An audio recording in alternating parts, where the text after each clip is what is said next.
Salut tout le monde! Dans la dernière vidéo, je vous avais laissé une série d'exercices. Je vous propose maintenant de les résoudre ensemble, et vous me connaissez, vous savez qu'à chaque fois, je vais commencer par faire un petit dessin qui va représenter la situation, ce qui me permet de faire le topo sur toutes les données et les inconnus de mon exercice. Alors, dans le premier exercice, on a une infirmière qui injecte un vaccin, 2 ml et demi, et on nous donne la masse volumique. Elle appuie sur le piston à une certaine vitesse. D'accord? Donc là, on a la vitesse du piston. On nous donne le diamètre interne de la seringue.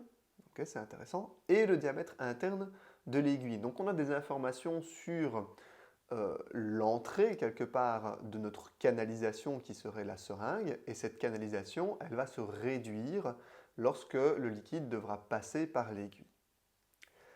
On nous demande de calculer le débit volumique, le débit massique et la vitesse du liquide à la sortie. Bon, eh bien on va commencer par représenter une seringue.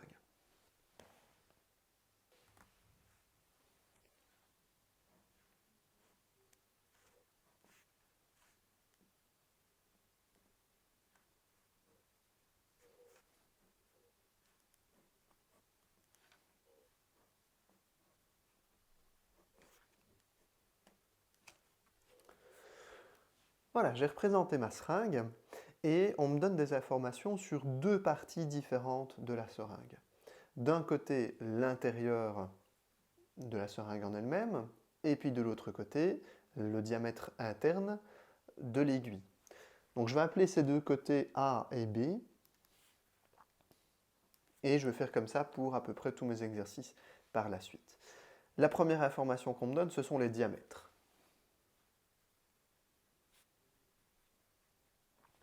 Alors on voit que le diamètre interne de l'aiguille est bien plus étroit que le diamètre interne de la seringue, ça c'est tout à fait normal. Par contre, on me les a donnés en millimètres, donc il va falloir que je les retransforme en mètres. Et si j'ai les diamètres, alors je peux trouver tout de suite les sections.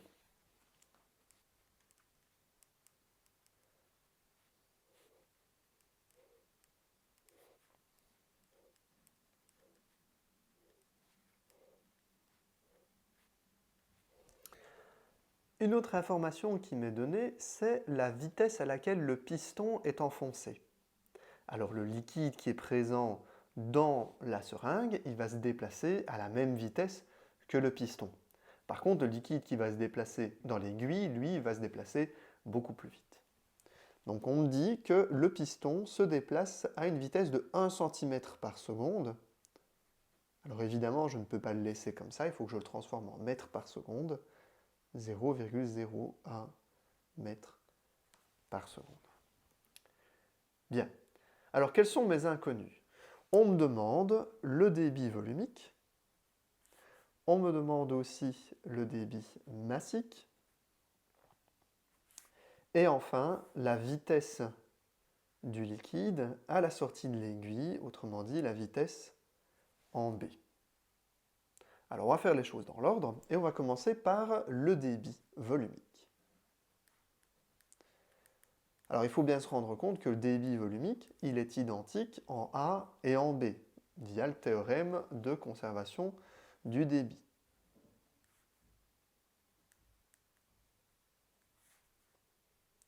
Ça veut dire que je peux utiliser les données soit de A, soit de B pour calculer mon débit volumique.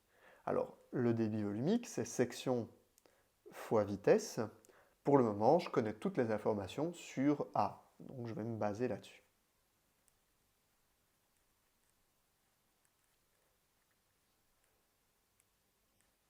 On trouve un débit de 1,257 fois 10 exposant moins 7 mètres cubes par seconde. Alors oui, cette valeur est très faible, mais c'est normal en même temps.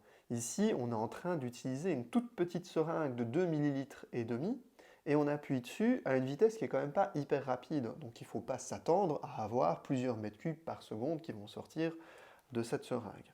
Donc voilà, ne vous étonnez pas de la valeur du débit.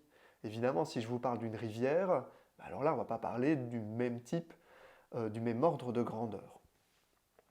Alors, on me demande ensuite de trouver le débit massique. Le débit massique, même idée. Que ce soit le débit en A ou en B, ça ne change rien.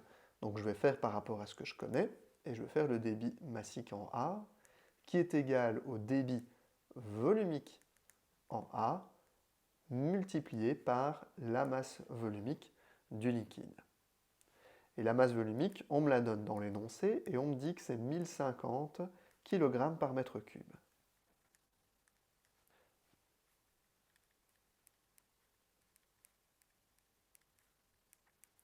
Si vous sortez votre calculatrice, vous trouverez une valeur de 1,319 fois 10 exposant moins 4 kg par seconde. Dernière question qui m'est posée, c'est de trouver la vitesse du liquide lorsqu'il sort de l'aiguille ou lorsqu'il se déplace dans l'aiguille. Là, je vais revenir à mon théorème de conservation du débit. On a vu que QVA était égal à QVB, ce qui veut dire que je peux écrire que SA fois VA est égal à SB fois VB. Et justement ici, je connais tout dans cette expression, sauf VB que je vais pouvoir isoler.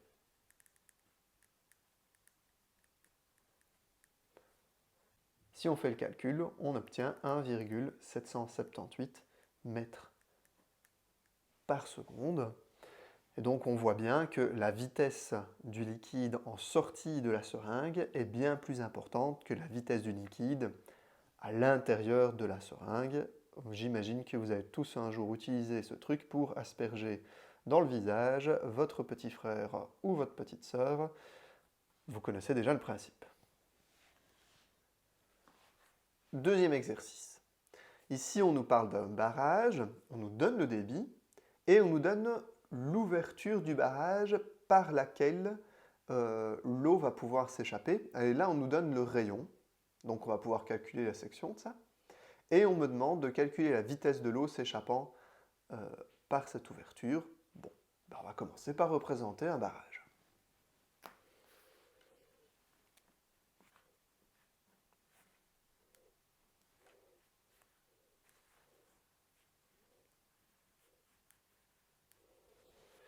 Alors, voici mon barrage. Là, j'ai la retenue d'eau. Et ici, j'ai une canalisation qui va permettre à l'eau de s'échapper.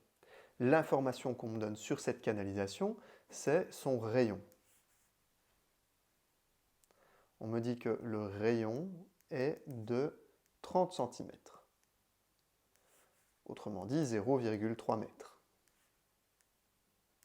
Si j'ai le rayon, alors je peux trouver la section.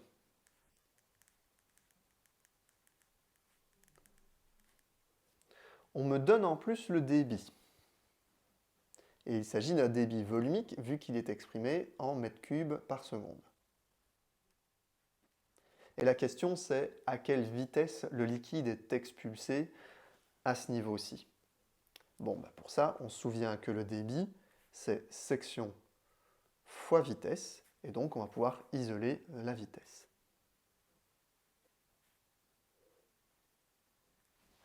Mais ça, c'est en temps normal. La deuxième partie de la question, c'est de savoir ce que vaut cette vitesse en cas de crue et si le débit est doublé. Alors si le débit est doublé, ben, on va avoir V qui serait égal au débit qu'on avait avant, multiplié par 2 sur la section qui, elle, n'a pas changé. Et on obtient alors 20,51 mètres par seconde. Donc on voit que si le débit est doublé, alors la vitesse est doublée également. Troisième exercice. Ici, on a de l'éthanol qui rentre dans une canalisation horizontale. Elle démarre à 15 cm et puis après son diamètre est divisé par 4. Bien. On nous donne la pression à l'entrée ainsi qu'un débit, mais attention, il est exprimé en litres par seconde. Donc il va probablement falloir changer ça pour pouvoir passer en mètres cubes par seconde. Et puis, on me demande de calculer le débit, qu'il soit volumique ou massique, la vitesse de l'éthanol passant par la petite section et la pression statique au même endroit. Donc ici, c'est sûr qu'on va avoir besoin du théorème de conservation du débit, mais aussi du théorème de Bernoulli, vu qu'on me demande de calculer des pressions à certains endroits du dispositif. Alors comme d'habitude, je vais commencer par un dessin du dispositif. Et ici, on a une canalisation qui est horizontale et pour laquelle son diamètre va être divisé par 4 entre l'entrée et la sortie.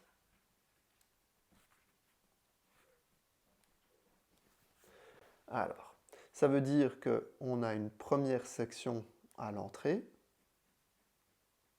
et puis une section plus petite à la sortie. Je vais appeler ce côté-ci A, ce côté-là B, et voici les informations qu'on me donne. On me donne le diamètre en A. On me dit qu'il vaut 15 cm. Alors ça, je peux le transformer en mètres. Et si j'ai le diamètre, alors je vais pouvoir trouver la section.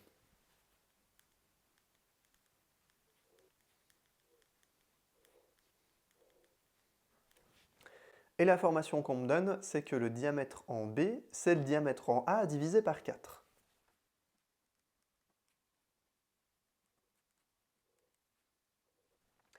Ici aussi, vu que j'ai le diamètre, je vais pouvoir calculer la section.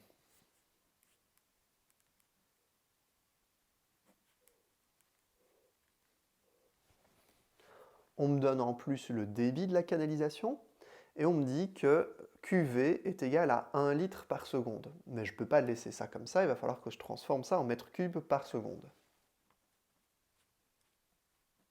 Alors on se souvient que 1000 litres correspondent à 1 mètre cube.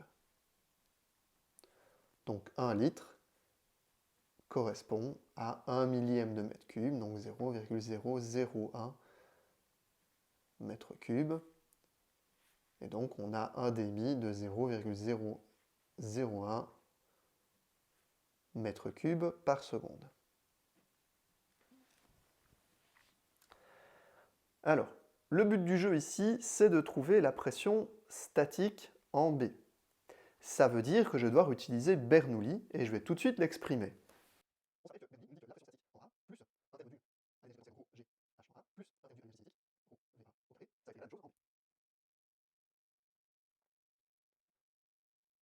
Alors l'expression est un peu longue pour le moment, mais ce que je peux déjà dire, c'est que j'ai une canalisation horizontale. Et si elle est horizontale, ça veut dire que la hauteur au centre de la section A est la même que la hauteur au centre de la section B.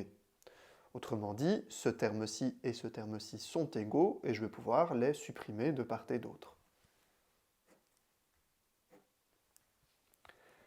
Qu'est-ce qu'on me donne encore comme information? Je connais la pression statique en A.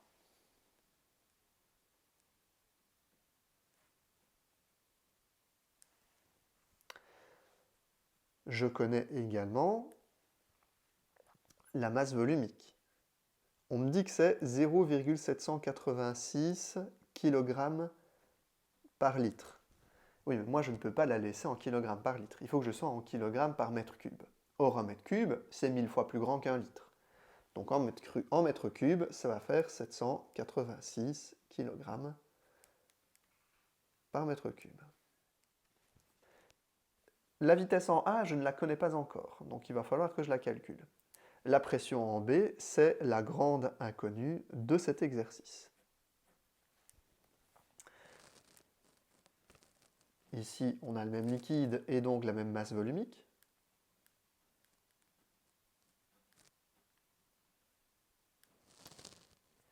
Et même chose, je ne connais pas la vitesse en B.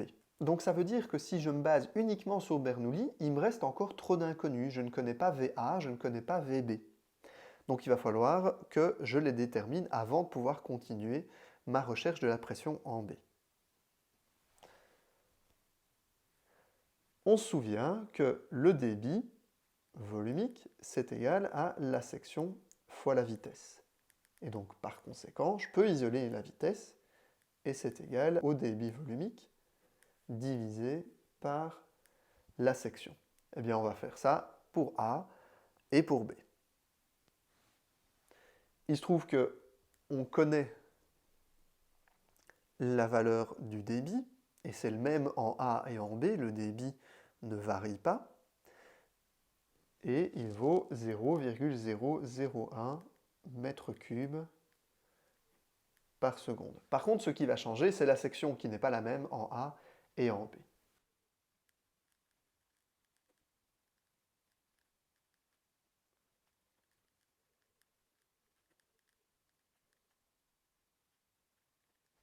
Et maintenant, je connais VB, je connais VA. La seule chose qui me manque, c'est PB que je vais pouvoir isoler. Donc PB, c'est PA plus 1 demi rho VA au carré. Et puis, il faut que je prenne ce terme-ci et que je le fasse passer de l'autre côté de l'égalité. Donc, moins 1 demi rho fois VB au carré. Je connais toutes les valeurs, je peux les réintroduire dans la formule.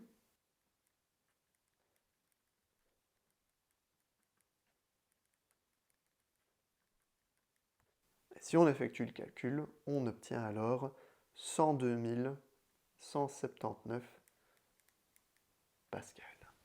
Et l'exercice est terminé. Le quatrième exercice, ça correspond à un robinet qu'on ouvre et par lequel s'échappe de l'eau. Et vous avez sûrement déjà vu que lorsqu'on ouvrait un robinet, à l'endroit où l'eau s'échappait du robinet, eh bien, le diamètre du cylindre d'écoulement de l'eau, si on veut, va se réduire au fur et à mesure qu'on s'éloigne du robinet. On a un jet qui est large au début et qui va devenir plus étroit un peu plus bas. Alors, on nous donne la pression à la sortie, le diamètre juste à la sortie du robinet. Le débit permet de remplir une casserole de 2 litres en 20 secondes avec de l'eau pure. Donc là, on va avoir une information qui va nous permettre de calculer le débit. On a le diamètre du jet d'eau situé à 20 cm de la sortie du robinet, justement là où il est un peu plus étroit. On me demande de représenter la situation sous forme de schéma. Ça, de toute manière, je l'aurais fait. Et on me demande ensuite de calculer le débit volumique. Donc là, ça va, on a déjà vu tout ce qu'il fallait. Les vitesses de sortie à la sortie du robinet et à 20 cm. Donc là, il faudra probablement utiliser le théorème du débit constant. Et enfin, la pression statique à la sortie du robinet. Donc si on me demande une pression, je vais devoir utiliser le théorème de Bernoulli. Bien, je vais commencer par représenter mon robinet et le jet d'eau. Alors dans l'exercice, on m'explique que le jet d'eau va commencer avec un diamètre de 18 mm, mais qu'au fur et à mesure que l'eau s'éloigne de l'ouverture du robinet, ce diamètre se réduit pour atteindre 14 mm à 20 cm de la sortie du robinet. Donc je vais appeler la sortie du robinet le côté A et 20 cm plus bas le côté B. Donc on va représenter qu'il y a 20 cm d'écart entre les deux.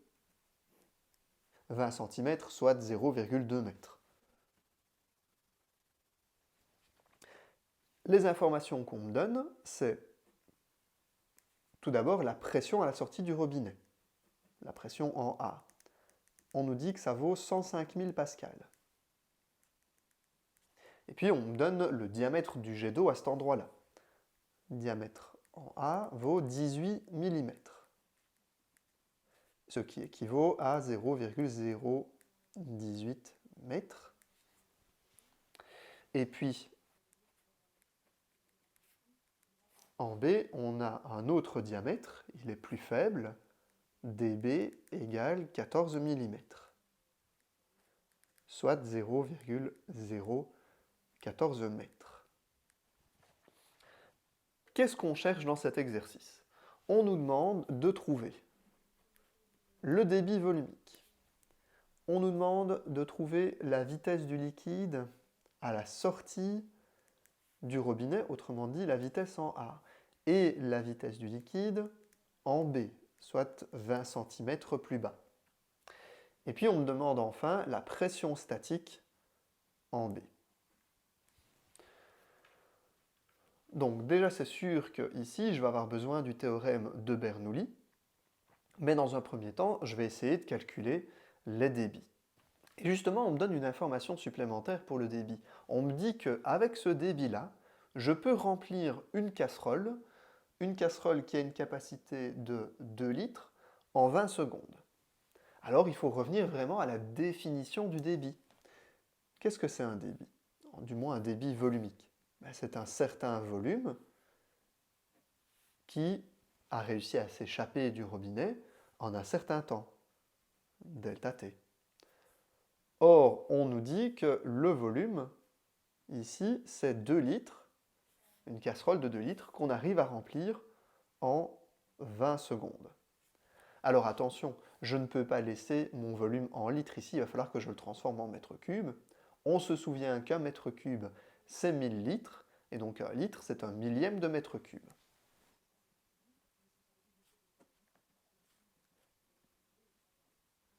Et donc on obtient un débit volumique de 10-4 mètres cubes par seconde. Ce qu'on me demande ensuite de calculer, c'est la vitesse du liquide en A et en B. Via le théorème de conservation du débit, je peux vous dire que le débit en A et en B, c'est le même. Et je vais pouvoir me servir de mon autre formule maintenant, qui est QV est égal à section fois vitesse.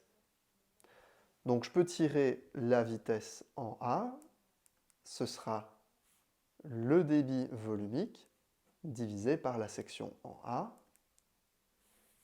et faire la même chose pour B, la vitesse en B, ce sera le débit volumique divisé par la section en B.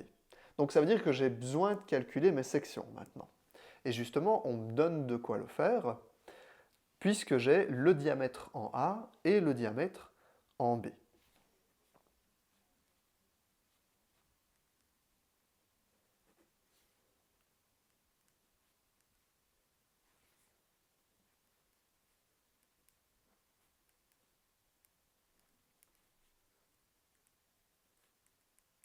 Je peux donc maintenant réintroduire ces valeurs dans les différentes formules et déterminer VA et VB. Si vous faites ça, vous allez arriver à 0,393 mètres par seconde en A et 0,6496 mètres par seconde en B. Il me reste maintenant à calculer la pression en B, et pour ça, je vais avoir besoin du théorème de Bernoulli.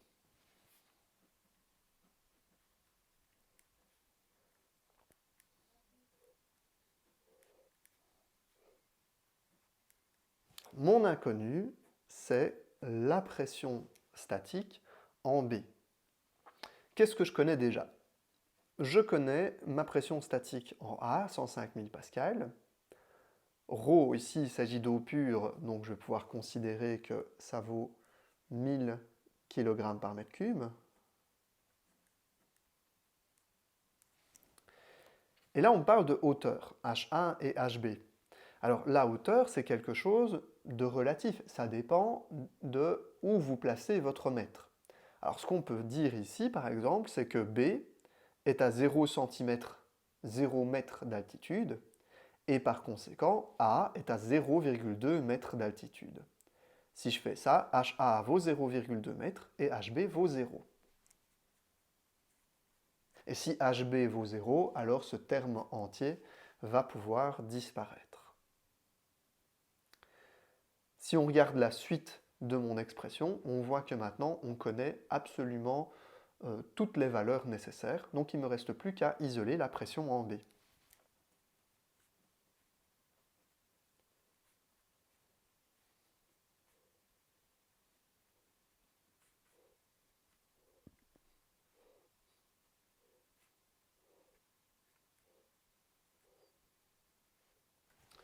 On sort sa calculatrice et on arrive alors à une pression de 106 828 pascal.